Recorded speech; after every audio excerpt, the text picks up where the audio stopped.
Yo, yo, yo, yo, yo. Halo sahabat Sentra, jumpa lagi di channel Berbagi Bersama Sahabat Sentra. Nah, sahabat Sentra, sore ini kita sedang berada di kawasan yang asri, yang hijau. Nah, jumpa juga dengan Kang Isui. Kang Isui, apa kabar Kang Isui? Alhamdulillah baik. Lama tak jumpa. Betul sekali. Ada sekitar berapa? 2 minggu. 2 minggu ya? Ya. Lebih 2 minggu lebih. Kurang lebih 2 minggu lah. 2 minggu ya. Betul. Nah, kayaknya ini selama 2 minggu ke belakang ini kegiatan ngapain kemarin? Lama. Kita biasa kan sharing, berbagi terkait dengan apa yang kita rencanakan ke depan untuk meniti karir kita. Ya. Ya, baik. Halo teman-teman sahabat Sentra, apa kabar? Semoga tetap semangat, sukses. Teman-teman berhak kaya, berhak sukses, harus sejahtera. Ya, berhak kaya, berhak sukses, dan harus sejahtera. Iya dong, Kang Lingga. Nah, tadi terkait pertanyaan Kang Lingga, Kang Isui kemana aja nih selama 2 minggu lebih?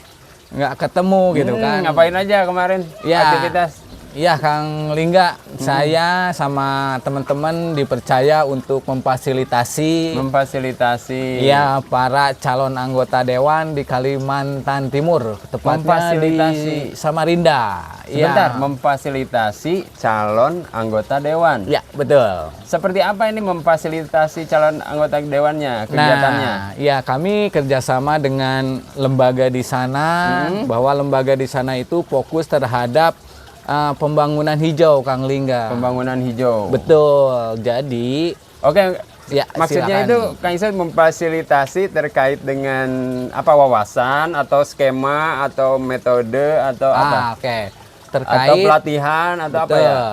Melalui pelatihan yang sudah ada modulnya, kami menyampaikan metodenya, bahwa di dalam modul itu ada beberapa materi, ada sesi bagaimana cara menyampaikannya kepada peserta pelatihan ini, para calon anggota dewan di Samarinda. Anggota dewan. Betul. Nah, dengan adanya pelatihan ini, ya, anggota dewan ini tahu bagaimana terkait dengan tadi apa tema yang disampaikan pelatihan? Pembangunan hijau. Pembangunan hijau. Intinya pembangunan hijau, Ya, betul. harapannya ke depan sebagai anggota dewan.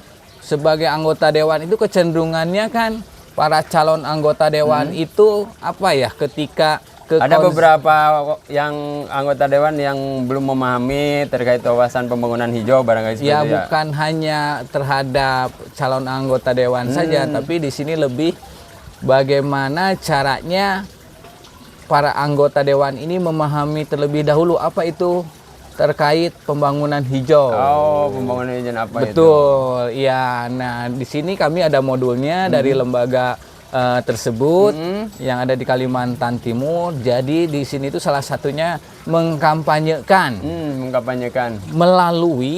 mengkampanyekannya di sini pembangunan hijau melalui para calon anggota dewan. Diharapkan setelah para calon anggota dewan ini memahami modul materi tentang pembangunan hijau, bagaimana caranya para anggota dewan ini dapat menyampaikan ke masyarakat, ke konstituennya.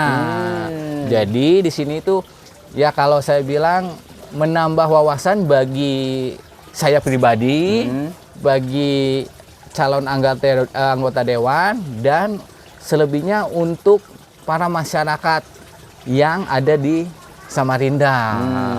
Kang Lingga. Jadi pembangunan hijau ini selebihnya menjadi tanggung jawab kita semua. Kita bersama ya. Kita bersama, betul. Jadi bagaimana agar calon anggota dewan ini memahami bagaimana konsep pembangunan hijau yang nanti akan diberikan kepada kelompok-kelompok atau masyarakatnya, yang nanti kelompok atau masyarakat tersebut bisa mengimplementasikan atau mempraktekkan bagaimana membuat kawasan kita hijau seperti itu, Kang Hijau. Kawasan kita hijau. Salah satunya. Sebelumnya kan kita tuh harus bersyukur kepada Tuhan Yang Maha Esa yang sudah melimpahkan kekayaan alamnya terhadap Indonesia, dimanapun itu, dari Sabang, dari Aceh sampai Papua. Kalau saya bilang sih mini surga itu ada di Indonesia. Tuhan Mini udah surga memberikan ada di itu. Indonesia karena Betul. kita kaya akan alam ya. Kita diberi kekayaan alam yang sangat anugerah, yang sangat luar biasa terkait alam ini. Kita boleh memanfaatkannya. Itu untuk keberlangsungan kehidupan kita, memenuhi kebutuhan kita. Ya. Baik secara pribadi, keluarga, kelompok, ataupun masyarakat secara keseluruhan. Ya. Namun kadang kita lupa di sini. Maaf ya teman-teman, ini bukan menggurui, tapi ya kita sama-sama belajar gitu kan. Kita boleh mengambil alam, hasil alam, mengeksploitasi atau apapun istilahnya.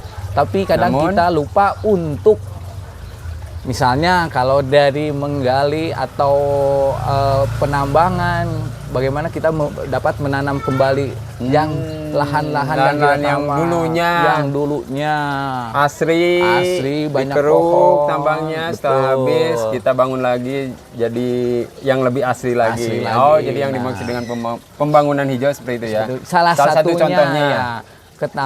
Ditambah juga kan kondisi sekarang alam katanya sih udah berubah ya. Ada perubahan iklim global, iklim dan lain sebagainya. Nah, salah satunya itu Indonesia dengan luas wilayah ini salah satu menjadi paru-paru dunia gitu. Nah, itu sudah dikenal bahwa Indonesia merupakan paru-paru dunia lah ya. Iya, makanya diharapkan hutan-hutan di Indonesia itu lebih ke lebih hijau lagi gitu. Seperti itu. Nah, kalau saya boleh berbagi ketika memfasilitasi bersama teman-teman, saya juga ikut sama-sama belajar gitu. Sebetulnya hal kecil bisa kita lakukan tanpa harus yang besar atau berat. Oh, hal kecil pun bisa dilakukan ya. Nah, misalnya ini di skala kelompok atau skala kecil lah, kelompok atau organisasi kalau yang bisa dilakukan boleh, untuk ya. Terkait dengan pembangunan hijau itu seperti apa Kak Isuy? Ya, yang saya tahu ya, mudah-mudahan nanti teman-teman boleh menambahkan di boleh tambahkan. kolom komentar. Apapun tambahkan. itu, mari kita sama-sama berbagi. Ya. Mari sama-sama kita belajar terkait pembangunan hijau. Seperti di keluarga yang sangat mudah gitu kan. Satu, untuk mengurangi perubahan iklim, kita bisa mengurangi dari sampah. Dari plastiknya, mengelola sampah, memilah sampah. Oh, itu juga bisa hal-hal seperti itu. Atau kita ketika mempunyai lahan nih, seperti di sini nih, di rumah rekan kita nih sangat, waduh, enak banget gitu. Enak bangetnya gimana? Kita bisa menanam pohon dalam pot. Hal-hal ini bisa kita lakukan. Jadi kaitan dengan skala rumah tangga yang biasanya kita beli banyak minuman kemasan gitu ya untuk menyiapkan untuk hidangan tamu. Nah, nanti bisa diganti dengan cangkir gitu maksudnya Kang Gejo. Jadi tidak banyak sampah yang kita keluarkan ya Kang. Betul, mengurangi ya. Kalau sampah nggak bisa dihilangkan karena sampah itu pasti ada. Tapi dikurangi. Di mana ada kehidupan yang namanya ada aktivitas manusia, sampah itu pasti ada. Sama, saya pribadi juga nyampah. Tapi bagaimana caranya kita, ya minimal kita membuang sampah itu di tempatnya. Kita pilih, kita kurangin plastik seperti itu. Nah, tadi seperti Kang Lingga, mungkin kita kalau keluar kita bisa menggunakan tumbler ya, atau tempat air minum yang kita bawa, itu salah satunya bisa kita lakukan. Ya, hal-hal sederhana sih sebetulnya. Jadi ketika mendengar pembangunan hijau, pemanasan global, wah nggak usah panik. Kita lebih santai aja. Nah, seperti ini nih, sambil kita ngobrol ngopi guys. Ini kopi yang mana nih yang punya kita nih? Kang Lingga yang ini nih, Kang Lingga. Ya, maaf nih. Iklannya ditutup dulu ya. Itu Kang Lingga. Nah, sekarang itu lebih didorong kepada ya pengembalian kepada alam lagi. Ya, pembangunan hijau sih yang saya ingat ya. Pembangunan hijau, mengurangi emisi gas karbon itu. Nah, yang lebih kesini kan pemerintah didorong untuk segala sesuatunya menggunakan listrik gitu. Jadi Iya. tanpa ada bahan bakar fosil. Yang saya tahu seperti itu. Jadi kita kurangi, kita bisa menggunakan kalau sekarang kendaraan listrik. Makanya didorong masyarakat untuk kembali ke, bukan kembali sih, lebih mengurangi emisi lah ya kalau untuk mengurangi segala aktivitas ini, ya. Apa kalau bahan bakar itu tadi bahan bakar fosil. betul. Iya Kang Lingga. Ya ini salah satunya juga yang bisa kita lakukan gitu. Bagaimana agar orang-orang khususnya dapat lebih memperhatikan kembali akan lingkungan kita sehingga tidak banyak pencemaran di lingkungan kita. Nah, itu salah satunya ya.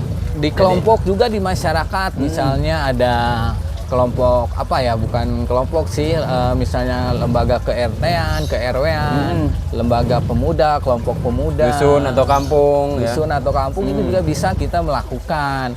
Kalau misalnya di daerah saya ada daerah aliran sungai, bagaimana sungai tersebut jangan banyak tercemari oleh sampah rumah tangga. Makanya saya dengan teman mengadakan yang namanya salah satunya kita bersih-bersih sampah, keduanya memperbaiki daerah aliran sungai. Seperti itu. Ketika ada yang perlu kita perbaiki itu seperti itu Kang Lingga. Nah, kalau sungai ini secara muaranya bisa ke danau, ke laut dan lain sebagainya. Ya, danau, laut, sungai. Ya, kebayang kalau sungai kita bersih, ya maksudnya bersih itu nggak ada sampah rumah tangga ya, kecuali kalau sampah organik lah seperti daun, ranting pohon, rumput itu ya hal yang wajar gitu. Dapat terurai cepat ya. Terurai cepat itu. Ketika daerah aliran sungai ini bersih, minimal ekosistem di situ bisa hidup lagi. Betul, seperti itu. Nah, itu bisa dilakukan oleh kelompok atau komunitas lah gitu. Komunitas sosial yang peduli akan lingkungan. Gitu. Nah, di daerah aliran sungai itu saya ngebayangin gitu kan, ketika sungai jernih, airnya bagus, terus tempatnya asri, itu bisa menjadi objek wisata. Ada banyak ekosistem yang betul. Yang akan hidup lah katakan. Hidup ya. Betul di situ Kang Lingga. Di mana ya ada banyak ekosistem lah. Ya itu kan saya tadi salah satunya untuk ya kita berkontribusi dalam pembangunan hijau. Nggak usah muluk-muluk apa sih pembangunan hijau. Ini kan orang-orang sahabat sentra ini masih apa sih pembangunan hijau itu? Ternyata hal simpel ya. Simpel, kita bagaimana kita menghindari sampah di lingkungan kita. Betul, salah satunya mengurangi. Kalau plastik itu betul, kita sebagai yang tadi saya bilang bahwa di mana ada manusia plastik itu pasti ada. Pasti ada. Tapi bagaimana cara kita mengurangi? Setidaknya mengurangi. Kalau yang tadi dibahas itu bagaimana kita membawa tumbler atau botol yang bisa diisi ulang air ya, salah satunya untuk mengurangi sampah ya. Kalaupun ada plastik gitu kan, kita jangan langsung buang. Coba kita manfaatkan untuk mengurangi, memperlambat menjadi betul-betul sampah gitu. Bagaimana caranya? Ya saya juga kalau secara ini belum tahu apakah seperti apa, tapi biasanya dimanfaatkan, digunakan. Ya bisa jadi kerajinan yang lebih bermanfaat lah. Tergantung sesuai dengan kebutuhan ya, kita ciptakan kebutuhan. Ya, itu. Baik Kang Isoy, menarik sekali sore hari ini bincang-bincang bersama kopi hitam yang Jos Grandos. Jangan lupa ngopi teman-teman. Kang Isoy, terima kasih banyak. Oke, sama-sama Kang Lingga. Nah, sahabat sentra, sampai jumpa di video selanjutnya. Semoga hasil bincang-bincang ini menjadi tambahan wawasan kita. Jangan lupa bunyikan lonceng ya. Like and subscribe YouTube Sahabat Sentra. Jangan lupa, tambahkan komen-komen teman-teman terkait pembangunan hijau. Tuliskan, kita berbagi, kita bukan saling menggurui teman-teman ya. Salam hijau, salam sukses. Salam sukses. Berhak kaya. Baik, terima kasih Kang Isoy ya. Siap. Silakan tambahkan komen apa yang akan bisa kita bagikan. Terima kasih sahabat sentra, sampai jumpa di video selanjutnya. Pokoknya tetap semangat. Yo, wujudkan mimpimu, raih prestasimu. Semangat.